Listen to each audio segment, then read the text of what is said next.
Bom, de qualquer maneira tá aqui para vocês. Aqui a matéria dele, que é o Diego Garcia. Uma outra vez eu falei de Rodrigo Garcia, mas não é assim Rodrigo Garcia não, é Diego Garcia. Corinthians consegue desconto e perito inicia trabalhos em RCE. Pronto. O que acontece é que o perito nomeado pela Justiça para tomar conta do RCE chegou a um acordo com o clube. Inicialmente, eu trouxe para vocês aqui, né, a questão da petição. A Laspro Consultores solicitou um valor de 75 mil. O Corinthians fez uma contraproposta de 70 mil. Aí os caras estão de sacanagem, né? 5 mil para cá, 5 mil para lá, só para atrapalhar, mas a Laspro aceitou, tá? O trabalho será feito pela Laspro Consultores, que havia pedido 75 ao clube, porém, após uma contraproposta do Corinthians, as partes acertaram 70 mil. Ou seja, eles acertaram o pedido do Corinthians. O primeiro pagamento será feito em janeiro. A Laspro se colocou à disposição da Justiça, do Ministério Público e dos credores para eventuais esclarecimentos adicionais. Em manifestação anterior, a empresa disse que o RCE se encontra em estágio inicial, não sendo possível análise sobre a complexidade neste momento.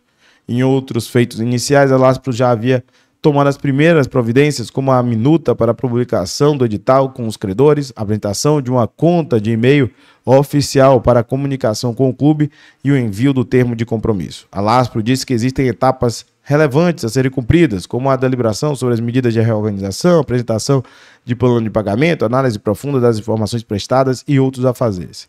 A empresa disse que conta com uma equipe de advogados, contadores e administradores para a realização de perícias junto às contas do Corinthians. O regime centralizado de execuções é um movimento fundamental para a organização do fluxo de pagamento das dívidas, alinhado ao compromisso do Corinthians em manter a transparência e a responsabilidade da condução de suas operações financeiras. Na semana passada, o MP se manifestou e mencionou. E eu trouxe para vocês aqui, né? O MP se manifestou simplesmente indicando para seguir a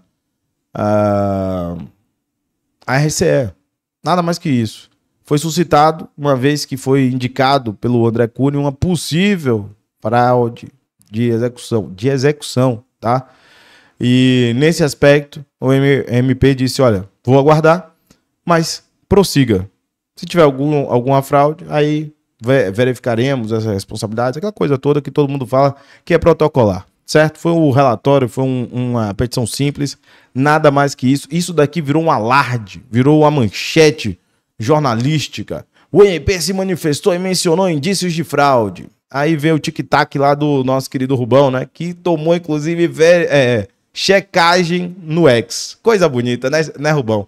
Você é propagador de informações ou desinformações organizacionais? Que isso, irmão?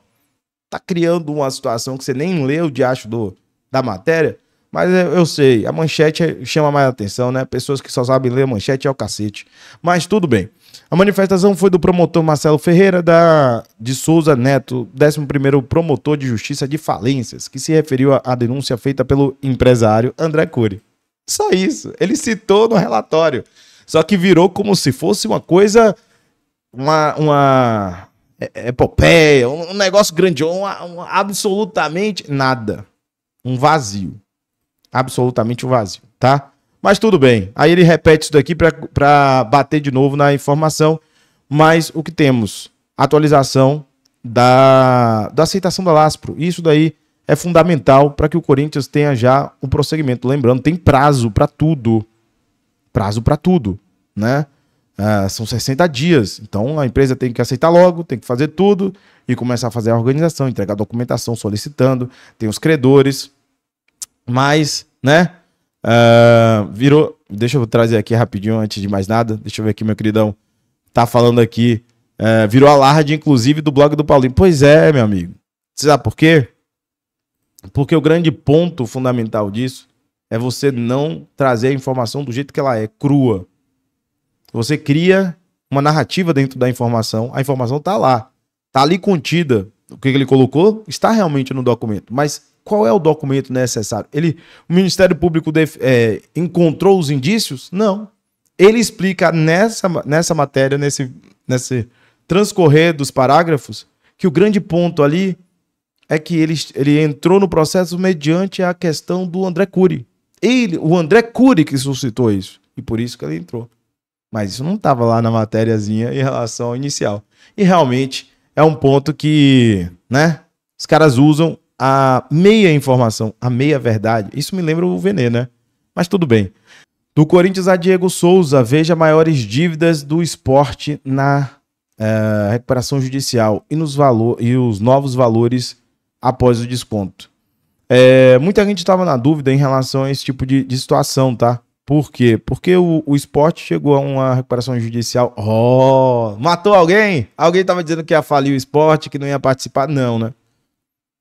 É o que eu falo do Botafogo, né? Principalmente uma SAF que tem uma recuperação judicial, ou o Fluminense que tem uma RCE. Todos eles estão querendo o quê? Pagar as dívidas. Coisa que o Conselho Deliberativo não permitiu ao Corinthians no momento apropriado antes dos bloqueios. Mas, de qualquer maneira, eu vou trazer essa notícia aqui, adjacente ao RCE, que fala exatamente sobre isso. Deixa eu descer um pouquinho mais, porque fica melhor para entender. Na última quarta-feira, o Sport deu um passo importante para o saneamento de suas dívidas. Aprovou por ampla maioria em assembleia o plano de pagamento proposto para a recuperação judicial do clube. São 640 credores contemplados para uma dívida de até então orçada em 123 milhões. Considerando atletas empresários de outras empresas, o GE separou 24 nomes que integram o topo da lista daqueles que mais têm a receber dos valores do rubro-negro, logo após o plano de pagamento, que estabeleceu desconto de 80% nas dívidas para serem homologadas na justiça. Tá? 2 jogadores do Leão, o volante Richelli, né? Vinha pro Corinthians, hein? Esse moleque aqui vinha pro Corinthians, hoje tá sem clube. Parabéns aos envolvidos. E o atacante Neilton, atualmente na Chapecoense, tem os maiores créditos, 18 milhões e 6 milhões de reais, respectivamente. A dupla pediu ao juízo da recuperação o direito de participação e de voto da Assembleia, o que se chama de reserva de crédito, e votou contra o deságio de 80% proposto. Ainda assim, 79,35% dos credores, que pertencem à classe 1 dos débitos trabalhistas, isso aqui está dentro da lei da recuperação judicial, tá? Você tem ordem de prioridade dentro dos créditos, e aí a classe 1 tá ali. Aprovar a renegociação. Com desconto aplicado, Richelli e Neilton ganharão, respectivamente, 3 milhões e... saiu de 18, tá? 18 para 3 e 6 para 1,3, tá? E aqui temos ainda... Aqui é o crédito trabalhista. Deixa eu pegar aqui o Corinthians aqui. Cadê o Coringão aqui? O Coringão foi para 700 pila.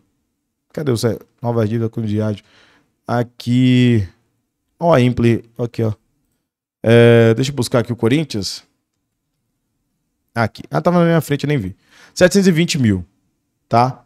O Corinthians tinha um débito. Débito não, um crédito de mais ou menos uns 3 milhões. 3 milhões e pouco. Aí teve o deságio. E aí virou 720 mil. E aí vocês compreendem, né? A importância desse tipo de negociação, tá? Então, assim, nesse aspecto, por isso que eu falei para vocês, recuperação judicial era uma saída muito interessante para o Corinthians, tendo em vista a possibilidade dessas reduções em descontos da dívida. O RCE, em tese, tem a mesma finalidade, vai ser negociado para que haja esses pagamentos da forma que é um plano de pagamento. Vai ter que ter um chamamento, entre outras coisas. Né? Um edital, etc. Dos seus credores, para que haja exatamente uma negociação. Porque pagar por pagar, o Corinthians não tem essa condição.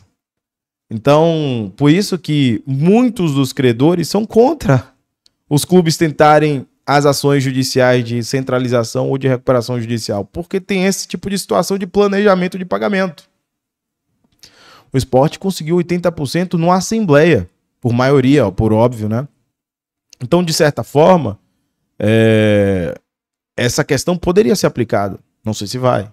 Aí a gente vai descobrir exatamente quando tiver o plano feito pela empresa, né? O plano definido sobre os ganhos, entre outras coisas, a receita estabelecida, para que eventualmente o Corinthians tenha essa decisão dessa planificação.